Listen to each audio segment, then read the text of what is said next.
En esta ocasión les hablaré acerca de los linfocitos B. Como primer punto, vamos a hablar de su origen. Este se produce en la médula ósea. ¿De qué manera? Derivado de la diferenciación de una célula madre, una stem cell hematopoyética. ¿Y cómo se da esta? Tenemos a la célula madre hematopoyética, lo cual nos produce una célula madre mieloide y una linfoide. A nosotros nos interesa en esta ocasión lo que es la célula madre linfoide. Esta se va a convertir en linfoblasto. A su vez, esta nos va a dar dos orígenes, una célula asesina, que vienen siendo linfocitos grandes, con los NK, y un linfocito pequeño, lo cual se puede derivar al linfocito T o linfocito B. En su caso nos interesa lo que es el linfocito B. Esto a su vez nos va a llevar a la maduración. ¿Cómo se lleva a cabo esta maduración? La maduración ocurre primero en el embrión y continúa toda la vida. Antes del nacimiento, los principales sitios de maduración de las células B son el saco uterino, el hígado fetal y la médula ósea del feto. Pero también hay un proceso de maduración. Este proceso nos permite lograr una célula pro-B, célula pre-B, célula B inmadura, célula B virgen y célula B madura. En estas dos primeras nos menciona que la célula pre-B expresa una inmunoglobulina de membrana que consiste en una cadena pesada H y cadenas ligeras sustitutas, V pre-B y lambda 5. Los cambios en el procesamiento de RNA de transcritos de la cadena pesada después de la etapa de célula pre-B conducen a la síntesis de IgM e IgD de membrana por células B maduras. Mientras tanto, las otras tres células B, durante la fase de maduración independiente de antígeno en la médula ósea, se generan células B inmaduras, que estas van a expresar IgM de membrana. Mientras tanto, estas células llegan al torrente sanguíneo y se convierten en células B vírgenes maduras, que expresan tanto MIgM como MIgD.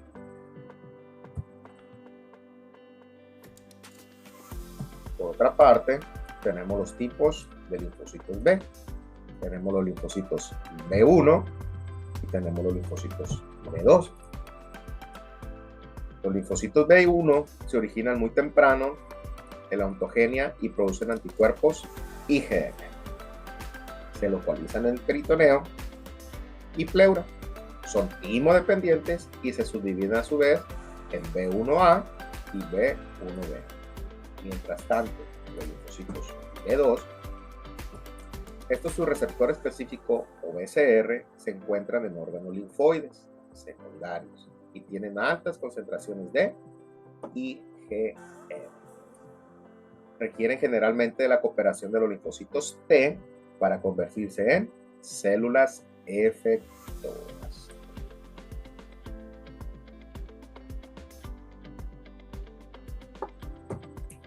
¿Y esta activación cómo se va a dar? La activación de los linfocitos B la inicia el reconocimiento específico de antígenos por los receptores de superficie, IG, de estas células. El antígeno y otros estímulos, como los linfocitos T cooperadores, estimulan la proliferación y diferenciación del clon específico del linfocito B. La progenie del clon puede diferenciarse en células plasmáticas que producen IgM u otros isotipos de Ig, por ejemplo, IgG. Realizar una maduración de la afinidad o persistir como células de memoria. ¿Y cuáles son estas funciones efectoras? Tenemos varias. Son responsables de la inmunidad humoral, que estaremos hablando en otro video acerca de esa inmunidad. Su función principal es la de defensa del huésped contra gérmenes por medio de la secreción de anticuerpos que reconocen las moléculas antigénicas de los patógenos. También tiene una regulación negativa de la respuesta inflamatoria y la regulación de la respuesta frente a autoantígenos. Tiene presentación de antígenos a los linfocitos T, producen anticuerpos de distintos isotipos que se distribuyen y localizan en distintos compartimientos de nuestro organismo y desencadenan distintas funciones efectoras, como lo son la activación del complemento y diversas respuestas celulares mediadas por receptores para anticuerpos, como lo son fagocitosis de microorganismos e inmunocomplejos, y lo que viene siendo la exocitosis de mediadores y citotoxinas. Por último, les muestro lo que son las bibliografías consultadas para este proyecto. Espero que haya sido de su agrado y nos vemos en el próximo. Gracias.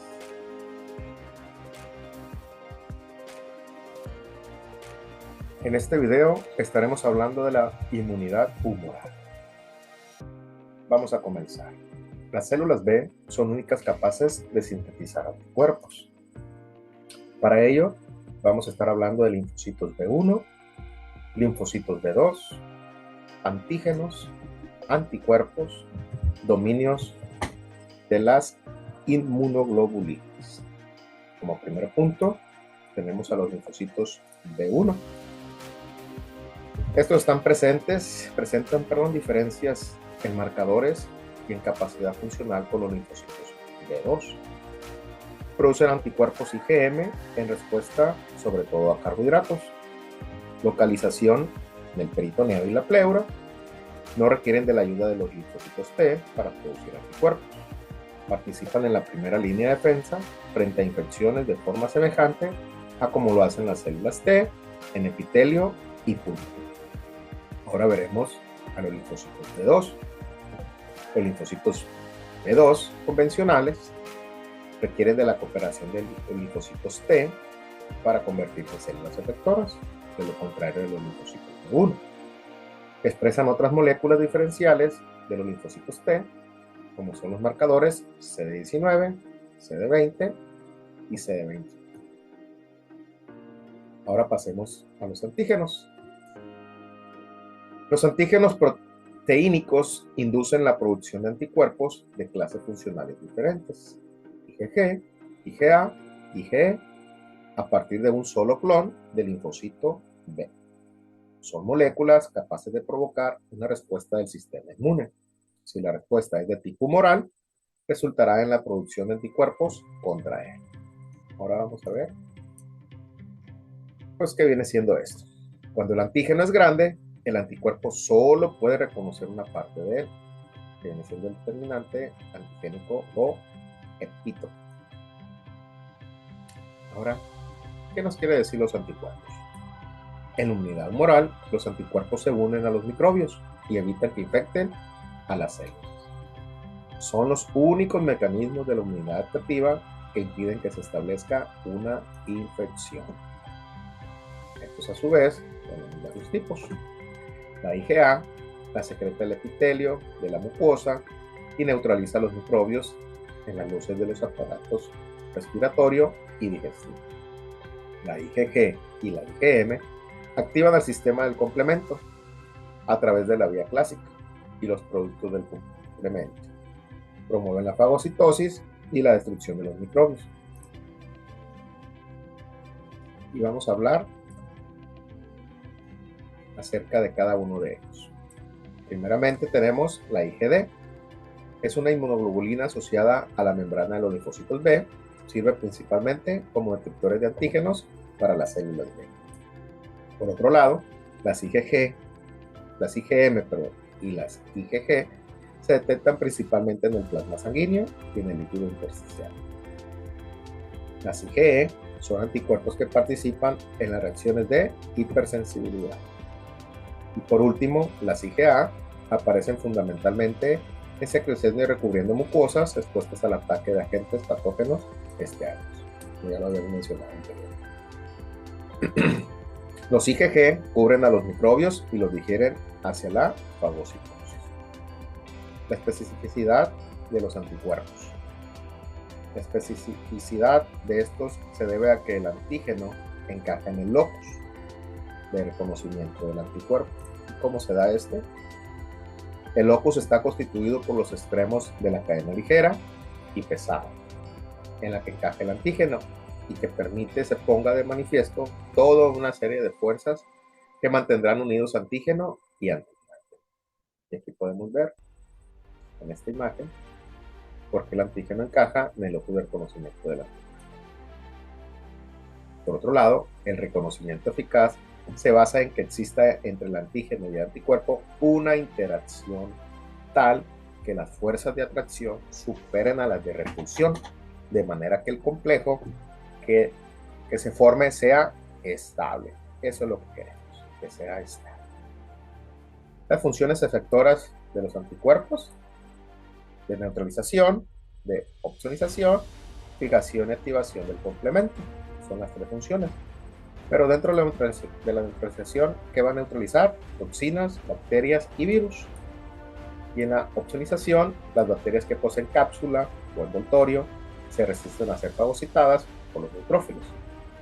La unión de anticuerpos a la cápside bacteriana permite se una al anticuerpo la región Fc, la proteína del complemento C3b. Ahorita vamos a ver dónde se encuentra esta región Fc y cuál es su función. Dominios de las inmunoglobulinas.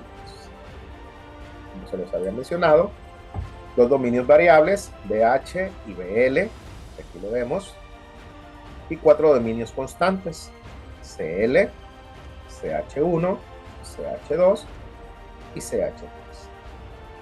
¿Y estos de qué nos van a servir? La identificación del dominio de unión a los antígenos. El FAP es la zona de unión a un antígeno, que viene siendo esta parte de aquí, esta parte de aquí. Y FC, que lo habíamos mencionado anteriormente, es la zona constante que interacciona con receptores celulares.